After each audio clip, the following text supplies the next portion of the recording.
those 7 little Indians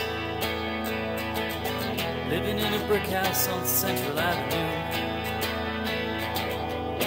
gathered around their daddy telling stories in the living room from a slightly unrealistic point of view.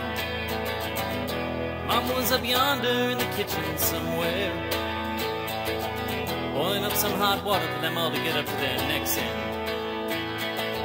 And the 7 little Indians knew if the rest of the tribe ever scrutinized their household,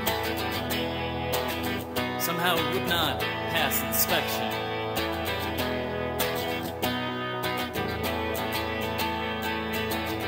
The big chief railed on and he spun his tales of brave conquest, about moving up his little band to Alaska where the caribou run free.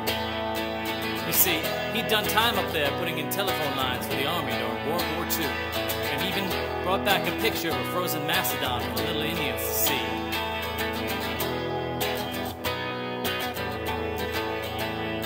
And some mucklucks, some sealskin gloves, and a coat with beads around the collar.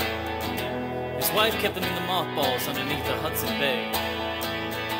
And every once in a while, he'd get wound up with one of his stories and put them all on, and dance around that blue TV screen like it was some campfire blazing.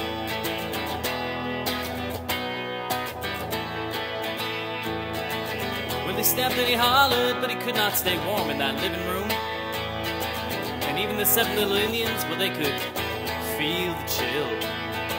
And though everything always worked out for the better in all of his stories, in that old brick house, it always felt like something was moving in for the kill.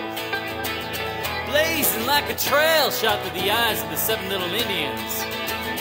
Blazing like an arrow shot through Cochise's last stronghold in Arizona. Blazing like sheets of light dancing in the sky up above Anchorage.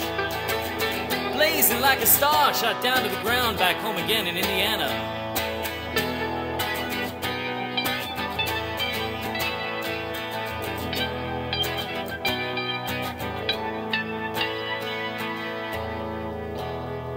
Finally got so quiet you could hear a pin drop, and they started dropping like flies. The oldest little Indian got sick and vanished, and the big chief went 2 years later. And the mama raised the 6 little Indians up the best she could,